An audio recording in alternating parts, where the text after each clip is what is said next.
Have you ever wondered why the companies like Amazon, Google, Spotify, LinkedIn hit their targets continuously? The secret is OKRs. You too can achieve your goals just like them. With great love and respect, I invite you to watch this video till the end. Through this video, I'm going to explain you what are OKRs, why OKR is better than traditional goal setting, how to set OKRs. I will explain you with examples, common OKR mistakes you should avoid. Let's get started. OKRs stand for Objective and Key Results. OKR is a leading goal-setting system used by the prominent companies around the world. This was derived by MBO, Management by Objective by Peter Drucker, and introduced by Intel legendary CEO Andrew Grove. OKR was successfully implemented by Google, and this was introduced to Google by John Doe. John Doe learned OKRs from Andrew Grove when he was his manager. John Doe is one of the successful venture capitalists and the author of the book Measure What Matters. In 1999, Larry Page and Sergey Brin introduced this to Google, and they increased their employees from 60 to 40,000 employees today. If I put it in a simple way, OKRs stand for Objective and Key Results. Objective in the sense what to achieve. Key results are how to measure what you achieve. Objective is qualitative and it is time bound. Most probably OKRs are set on quarterly basis, 3 months time basis. Key results are quantitative basis and it measures whether the objectives are met or not. Remember, when you set the objectives, there is a very important aspect you have to consider. You have to think about why you set the objectives. That's the inspiration. That's the purpose of setting the objectives. If you're having a powerful why, if you're having an answer for the why question, so you are motivated. You can motivate your employees as well. However, the why part I'm not going to talk in this video.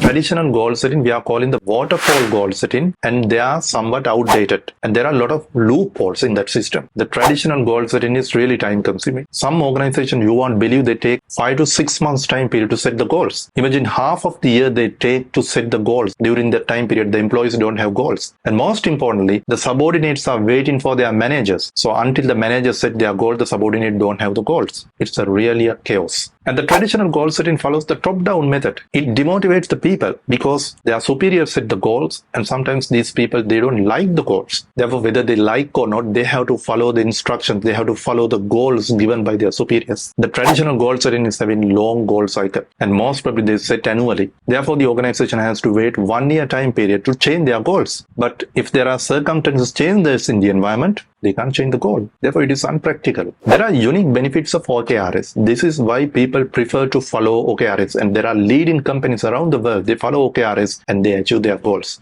And these are the unique benefits OKRs are having. Shorter goal cycle help to adapt to the environmental changes quickly because they set the goals quarterly basis, so they can examine the environmental changes and they can adapt them in the goal setting process. And there is a wider alignment vertically as well as horizontally. That means in the top down as well as across the departments. OKR is an efficient goal setting process. It demands low resources. It demands less time period. So it is very simple and it can be easily implemented. There is a very interesting in OKR is this is really transparent. That means the organization, everybody knows everyone's goals. Even the lower level employee know the CEO's objectives. That means you're having the peer pressure. Study shows when you're having the peer pressure, you're more likely to achieve your goals. And at the same time, employees know each other, their goals. They know their goals are linked to the other person. Therefore, they are having also a responsibility to achieve their goals so the other person can achieve his or her goals. There is a high employee engagement with this OKR system because these goals are set from top down as well as bottom up. That means lower level employees also participate to develop their goals. This process is simple. When the process is simple, you can have the laser-like focus on the process. You can build the discipline easily so the people can follow this. Therefore, the people can implement this easily. OKRs tend to build challenging goals. This is really important because if you want to stand out from the industry, you have to have the challenging goals, ambitious goals. Participants are having clear direction from their superiors, so they are having the autonomy to select what to do to achieve their goals. It's amazing.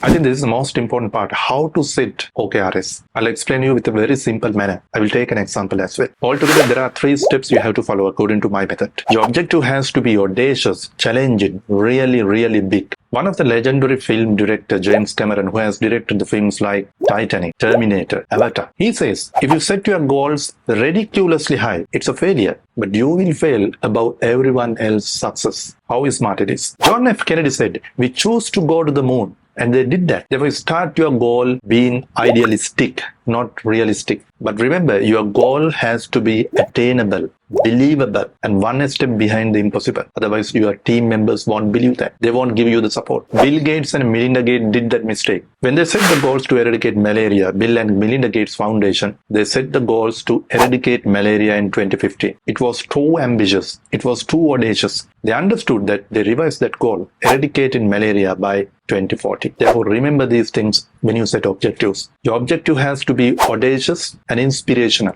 It has to be actionable and believable by the team members. It has to be qualitative, and also it has to be time bound. Most probably we set the OKRs 3 months time period or quarterly basis. There is a way you can verify your objective, whether you have write down the right objective by looking at the length of the sentence. Your objective has to be a short sentence, not a long sentence. Then you can't focus. How do you know whether you achieve your objectives? How do you know whether you are going towards your objectives? The answer is key results. If I tell you another way, if you set a destination, how do you know whether you are going towards your destination? The answer is milestone. The key results are just like milestone. In another way, that's a success criteria. It depends on the organization. It's very subjective, but it has to be necessarily quantitative. They should be able to measure it. Therefore, you have to discuss with your team members and you have to build shared success criteria. They have to be transparent. They have to be communicated across the team members. There is a very important aspect on the key results. OKRs should be value-based. Therefore, the key results are value deliverables, not activities.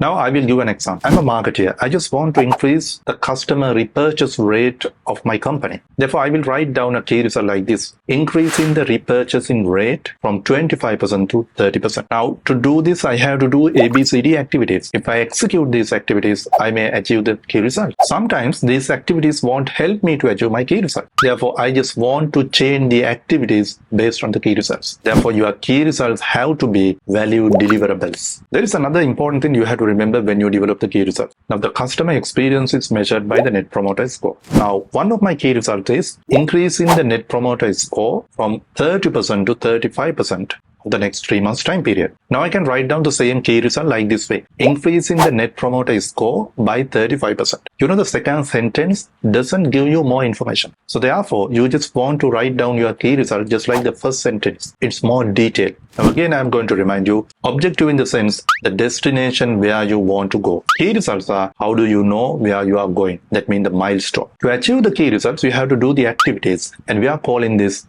the initiatives. Initiatives answer the question, how will I go there? Therefore, you have to make some guesses. And rather than the guesses, I would like to call them hypotheses. Because these are not just guesses. Because you analyze the data and calculate many aspects, and after that you develop these guesses. So therefore, we call this hypothesis. But this hypothesis doesn't guarantee exactly you will get into a deliverables. Sometimes they may be wrong, but you have to take the correct hypothesis on the way. Now, as I mentioned earlier, one of the beautiful things in OKRs, the key results can be achieved across departments. Each department can contribute to achieve the key results. Now, according to my example, to increase the customer repurchasing rate from 25 to 30%. To achieve this, there are a lot of initiatives. The sales department can take this kind of initiative. They can enhance the customer experience by cordial conversation with the clients. Marketing department can take the initiatives implementing loyalty and reward programs. HR department can take the initiatives by introducing 2 members to the team or recruiting 2 members to the team. Now remember, what you measure will improve. So therefore, you just want to measure. Now your objectives are set on quarterly basis, 3 months time basis. Therefore, at least you have to measure this on the weekly basis. For the ease of clarification, you just want to use the color coding. I suggest you to use traffic light colors. For example, if it is green, that means 70 to 100% you have achieved your goals.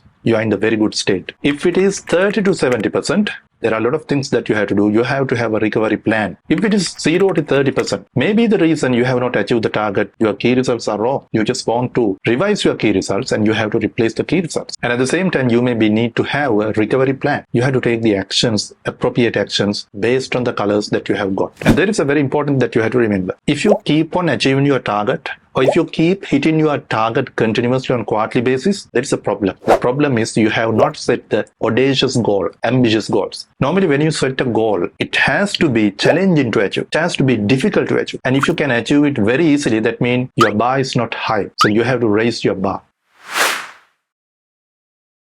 One of the main features of the key results is you should be able to measure. If you can't measure it, it's not a key result. So therefore, you just want to keep quantitative measures. Some people develop so many KRs, then you can't concentrate. You have to have 3 to 5 key results, minimum 3 key results, maximum 5 key results, not less than that, not more than that. Some people mistakenly they put the activities as the key results. Those are not key results. Key results are value deliverables. It should represent the values or the outcomes. Some people set the OKRs on top-down method because one of the main features of OKR is you just want to get support of each member. The members should not in their silos. Everybody should support in developing the OKRs in goal setting. I hope you got the insights in goal setting through OKRs. If you're having any queries, please comment below. I try my best to answer you as soon as possible. I'll see you soon with another video like this. Good luck. Hi, this is KITHSIRI. Hope you get great value from this video. Please share and like this video, comment below and subscribe to my channel. I'll offer you more videos like this to improve your personal and professional life.